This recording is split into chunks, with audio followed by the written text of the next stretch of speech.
Welcome to Mishra study Naugachhia. Mishra study Naugachhia में आपका स्वागत है।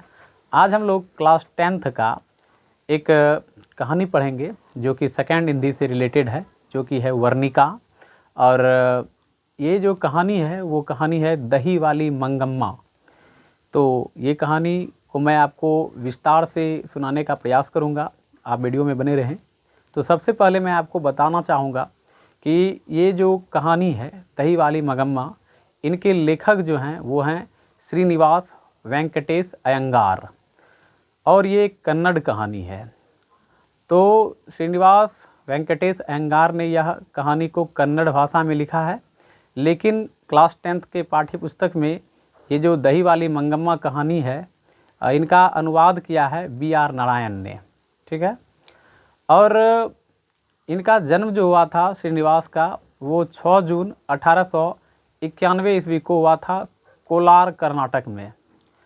और उनको जो है काफ़ी प्रतिष्ठित हुए साहित्य के क्षेत्र में, कन्नड़ साहित्य के क्षेत्र में, इसलिए इनको ज्ञानपीठ पुरस्कार भी मिला था और भी कई तरह के पुरस्कार इन्होंने प्राप्त किया था।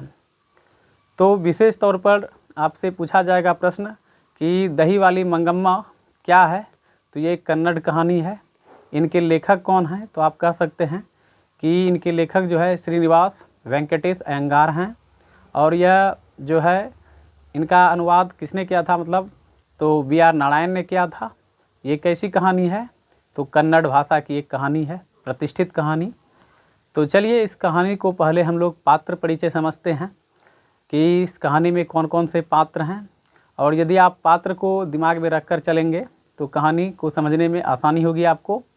तो देखिए पात्र इसमें क्या है कि सबसे पहला जो पात्र है इसमें है मंगम्मा, जो कि मुख्य पात्र है इस कहानी का।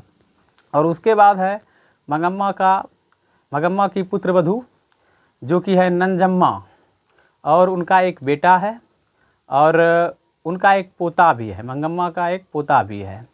और फिर लेखक और लेखक की पत्नी है, तो और एक गांव का जुआड़ी है जिसका नाम है रंगप्पा।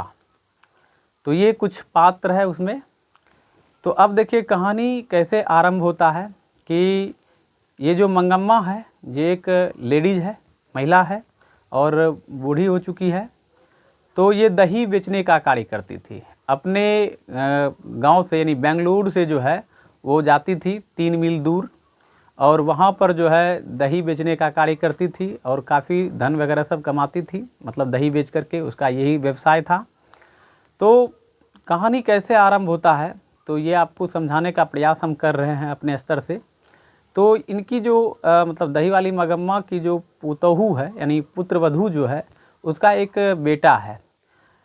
तो एक दिन क्या होता है कि उसकी बहू नंजम्मा ने जो है अपने बेटे को पीटती है वह। इस पर जो है उसकी सास जो है, जिसका नाम है मंगम्मा, वो उसको ताना मारती है कि राक्षसी कहीं की अपने बच्चों को पीटती है। तो इस पर जो पुतोहू है वो उसको कहती है मंगम्मा को कि मेरा बेटा है, हम पीटे या कुछ करे, आपको इससे क्या मतलब है। ये तो घर घर की कहानी है, आप लोग तो जान ही रहे होंगे।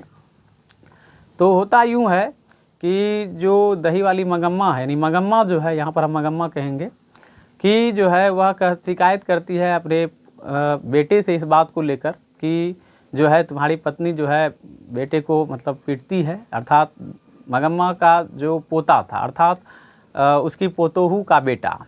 तो चूँकि मंगम्मा बहुत प्यार करती है अपने पोते से, इसलिए उसका काफ़ी लगाव है उसके साथ। तो वह समझाती है अपने पुतोहू को कि इस तरह से बच्चों को पीटना उचित नहीं है, और उसको कहती है कि जब मेरा बेटा आएगा, अर्थात मंगम्मा का बेटा, तो मैं उससे शिकायत करूँगी तुम्हारी। तो उसका बेटा भी आता है और जो मंगम्मा है वह शिकायत करती है कि देखो तुम्हारी पत्नी ने जो है तुम्हारे बेटे को पीट दिया, तुम क्यों नहीं कुछ कहते हो उसको। तो उसका बेटा भी जो है, मंगम्मा का जो बेटा है, वह अपनी माँ को कहता है कि कौन सी बड़ी बात है, अगर पीट ही दिया तो हो सकता है। तो इस पर जो है मंगम्मा और उसकी पुतोहू यानी पुत्रवधू और उसके बेटे में झंझट स्टार्ट हो जाता है। ये तो घरेलू झंझट है, ये घरेलू कहानी भी है। तो उस पर जो है उसका बेटा, मंगम्मा का बेटा जो है, वो कहता है कि जो है अगर तुम नहीं चलता बनता है तुमसे हमसे तो तुम अलग रहकर अपना खाना पीना बनाओ खाओ।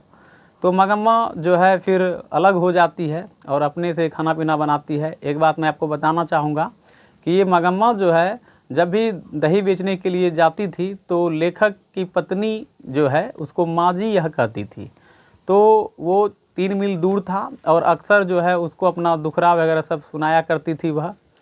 तो वह सारी घटना परिघटना को बता रही है मंगम्मा, किसको? लेखक की पत्नी को। और ये जो कहानी लिखा है वह लेखक ने ही लिखा है, कथावाचक है वो उसमें। और वह बताती है कि कैसे जो है उसकी पुतहू से उसका झंझट हुआ, ख़ास करके अपने पोते को लेकर, चूँकि मंगम्मा का जो पोता था वह बहुत ही प्यार करती थी उससे और उसी के वजह से झंझट हुआ था। तो इसलिए जो है मंगम्मा ख़ास करके अकेले रहना मतलब जो है आरंभ कर दी, चूँकि उसके पुतहू ने ऐसा कहा करने के लिए उसको। तो मंगम्मा पहले क्या होता था, जब वह साथ में थी मंगम्मा और उसका बेटा और उसकी पुतहू और उसका पोता, तो मंगम्मा जब भी दही बेचने के लिए जाती थी बाहर, तो वहाँ से अपनी पुतहू के लिए कई तरह के गहने जेवर वगैरह सब लाया करती थी। तो कहीं ना कहीं जो है घर में शांति का माहौल रहता था। लेकिन जैसे ही इस तरह का घटना परिघटना हुआ तो मंगम्मा क्या की, दही लेकर जाती थी और बाद में वहाँ पर से बेच करके आती थी और अपना ही सारा वह कार्य करती थी और बेटे से कोई लेना देना उसका नहीं रहता था। अब होता यूँ है कहानी में कि जो मंगम्मा है वह जाती है दही बेचने के लिए रोज़ की तरह, और काफ़ी ज़्यादा चूँकि दही बेचने के कारण से कई तरह का सामान जो वह लाती थी अपने पोते के लिए या अपनी पुतहू के लिए, तो वो सब लाना वह बंद कर देती है और पैसे को बचा करके रखती है। तो एक बार की बात है कि मंगम्मा जो है अपनी जो उसकी माँ जी है अर्थात जो लेखक की पत्नी है, वह देखी मंगम्मा उसको कि जो है वह एक ब्लाउज उसका था मखमल का टाइप का ब्लाउज। तो उसकी भी इच्छा हुई कि काश हमको भी यह ब्लाउज मिले। तो वह माँ जी से इस चीज़ के लिए जिक्र करती है कि माँ जी का हमको भी इस तरह का, मुझे भी इस तरह का ब्लाउज चाहिए। तो उसकी माँ जी उसको समझाती है, मतलब जो है मंगम्मा को कहती है कि ये तो 8-9 रुपये में ब्लाउज आएगा, तो अगर तुम लेना चाहती हो, अगर तुम्हारे पास पैसे हैं तो तुम ले सकती हो। तो फिर मंगम्मा बोली कि नहीं मेरे पास पैसे हैं। तो अंततः वही दर्जी से जो है जहाँ पर उसकी मतलब माँ जी जो है लेखक की पत्नी जहाँ से ब्लाउज सिलवाती है, ठीक वहीं से वह सिलवा कर ले आती है। और जब वह पहनती है तो गांव में जाती है तो लोग उसको देखकर ताना मारते हैं। तो ताना इसलिए मारता है लोग की क्योंकि जो है वह बूढ़ी हो गई है, उसका पति नहीं है दुनिया में, और वह अब जो है एक जवान का जो है मतलब ब्लाउज पहनकर आ रही है गांव में, तो लोग उसका मजाक उड़ाते हैं। उसी गांव में एक व्यक्ति रहता है जिसका नाम है रंगप्पा, ठीक है। और वह एक लंपट जुआड़ी था, अर्थात वह जुआड़ी का काम करता था। तो एक कुआं के पास वह बैठती थी, अमराई कुआं के पास। और मंगम्मा जब कभी दही बेच करके आती थी तो रंगप्पा जो जुआड़ी लंपट था उसने क्या किया, मंगम्मा का मतलब हाथ पकड़ लिया और उससे वह चाहता था कि उससे पैसा लेने के लिए, क्योंकि उसको पता था कि काफ़ी सारा धन इसके पास है। और वह साथ ही उसकी इज्जत भी लूटना चाहता था, क्योंकि ऐसा उसका भाव ही था, स्वभाव ही था। किसका? रंगप्पा का। उसका स्वभाव मतलब लंपट टाइप का था, मूर्ख टाइप का था, जुआड़ी था वह। तो मंगम्मा इस पर जो है उस पर झंझट करती है कि आज तक मेरे पति ने कभी मेरा हाथ नहीं पकड़ा है, तुम कौन होते हो मेरा हाथ पकड़ने वाला।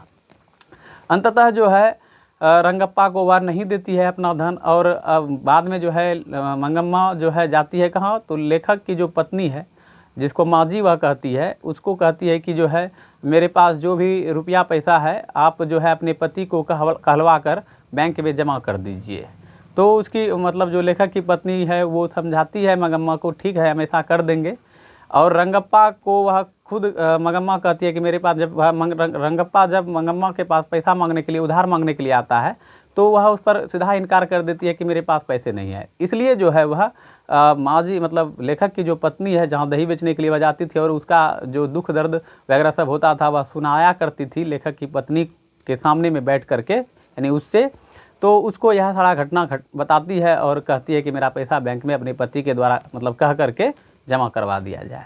तो इस तरह की बातें होती है। उसके बाद क्या होता है कि मतलब जो लेखक यहाँ पर जो मतलब मंगम्मा की जो पुतहू है, यानी कि वो जो है इस तरह का जब देखती है कि मंगम्मा के पास ढेर सारा पैसा हो गया, तो उसके मन में जो है एक तरह का लड्डू फूटने लगता है, लोभ होने लगता है कि काश हमारे पास ये पैसा आ जाता तो कितना सुंदर मतलब रहता। तो इस पर जो है मंगम्मा की पत्नी, मंगम्मा की जो पुतोहू है, वह अपने पोते को यानी बेटे को कहती है कि जाओ दादी को मना कर लाओ, और अंततः जो है उसका पोता जो है वह मनाती है अपने दादी को, मेरी मंगम्मा को, और बाद में जो है उसकी पत्नी यानी मतलब मंगम्मा की पुतोहू और उसका बेटा जो है माफ़ी मांग लेता है, और इस प्रकार कहानी ख़त्म हो जाता है। तो यदि आपको वीडियो पसंद आए तो लाइक शेयर अवश्य कीजिएगा।